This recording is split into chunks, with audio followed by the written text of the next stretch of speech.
আসসালামু আলাইকুম প্রিয় দর্শক, আজ আমরা আপনাদের সঙ্গে শেয়ার করব পবিত্র হজের ধাপে ধাপে সম্পূর্ণ কার্যক্রম, ইহরাম গ্রহণ থেকে শুরু করে কাবার বিদায় তাওয়াফ পর্যন্ত।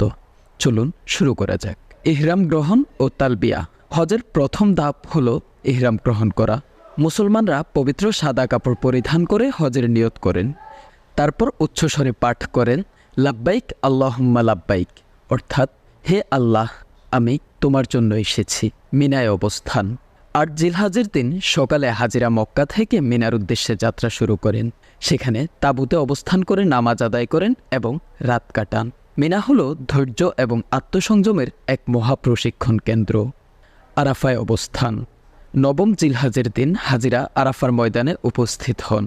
এখানে তারা দিনভর দোয়া, মনন এবং আল্লাহর কাছে ক্ষমা প্রার্থনায় ব্যস্ত থাকেন। এই দিনকে বলা হয় হজের মূল দিবস। এখানেই হজের ফরজ অংশ পূর্ণ হয়। আরাফার দিনের খুতবা। আজকের এই বিশেষ দিনে নবী করিম হজরত মুহাম্মদ সাল্লাল্লাহু আলাইহি ওয়াসাল্লাম একটি বিদায়ী খুতবা দিয়েছেন।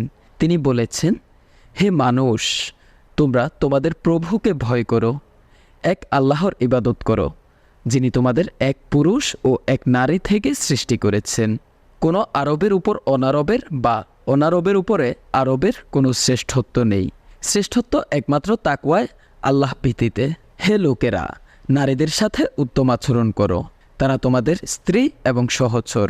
তোমাদের রক্ত, সম্মান ও সম্পদ একে অপরের জন্য হারাম, যেমন আজকের এই পবিত্র দিন, মাস ও শহর পবিত্র। সকল মুসলমান ভাই ভাই। হে আল্লাহ, আমি আমার দায়িত্ব পালন করেছি কি না? তখন সাহাবীরা বললেন, জি, আপনি আপনার দায়িত্ব পালন করেছেন। তখন নবী করিম সাল্লাল্লাহু আলাইহি ওয়াসাল্লাম ৩ বার বললেন, হে আল্লাহ, তুমি সাক্ষী হও। এই ভাষণের মাধ্যমে মানবাধিকার ও সমতার মহৎ শিক্ষা দেওয়া হয়েছে। এটি বিশ্ব মানবতার জন্য আজও প্রাসঙ্গিক।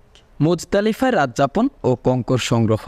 সন্ধ্যায় হাজিরা আরাফা থেকে মুজদালিফায় রওনা হন। এখানে তারা খোলা আকাশের নিচে রাত কাটান এবং মিনায় জামারায় কঙ্কর নিক্ষেপের জন্য প্রয়োজনীয় পাথর সংগ্রহ করেন। জামারায় কঙ্কর নিক্ষেপ। ১০ জিলহজ সকালে হাজিরা মিনায় বড় জামারায় ৭টি কঙ্কর নিক্ষেপ করেন। এটি শয়তানের প্রতীকী অবমাননা এবং ইসলামের এক মহান ঐতিহ্য। কুরবানি ও মাথা মুন্ডানো। এরপর তারা পশু কুরবানি দেন, যা আল্লাহর জন্য উৎসর্গিত হয়। কুরবানির পর পুরুষরা মাথা মুন্ডান করেন এবং নারীরা চুলের ছোট অংশ কাটেন।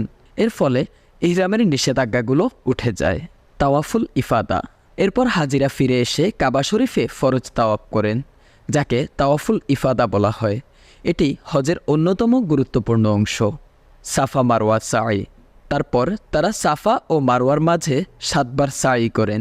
এটি হজরত হাজরা আলাইহিসসালাম ও হজরত ইসমাইল আলাইহিসসালামের স্মৃতি বহন করে। মিনায় পুনরায় অবস্থান। এরপর হাজিরা পুনরায় মিনায় ফিরে যান। এখানে 11, 12 এবং ঐচ্ছিকভাবে 13 জিলহজ পর্যন্ত 3 জামারায় কঙ্কর নিক্ষেপ করে শয়তানের বিরুদ্ধে প্রতিরোধ দেখান। বিদায় তাওয়াফ। সবশেষে হাজিরা কাবায় বিদায় তাওয়াফ করেন, যাকে বলা হয় তাওয়াফুল ওয়াদা। এটি হজের সমাপ্তি এবং এক আবেগঘন মুহূর্ত। মদিনা সফর ও রওজা মুবারক জিয়ারত। অনেক হাজি হজের আনুষ্ঠানিকতা শেষে মক্কা থেকে যান মদিনার উদ্দেশ্যে।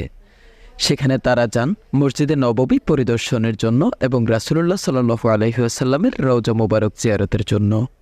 সেখানে গিয়ে হাজিরা বলেন, আসসালামু আলাইকা আইয়ুহান নাবিয়্যু ওয়া রাহমাতুল্লাহি ওয়া বারাকাতুহু। এরপর হযরত আবু বকর রাদিয়াল্লাহু আনহু ও হযরত ওমর রাদিয়াল্লাহু আনহুকেও সালাম জানানো হয়। অনেকে চেষ্টা করেন রিয়াজুল জান্নাতে তথা জান্নাতের বাগানে নামাজ আদায় করতে, কারণ এটি জান্নাতের একটি অংশ হিসেবে হাদিসে উল্লেখ রয়েছে। এই ছিল পবিত্র হজের সম্পূর্ণ ধাপে ধাপে কার্যক্রম।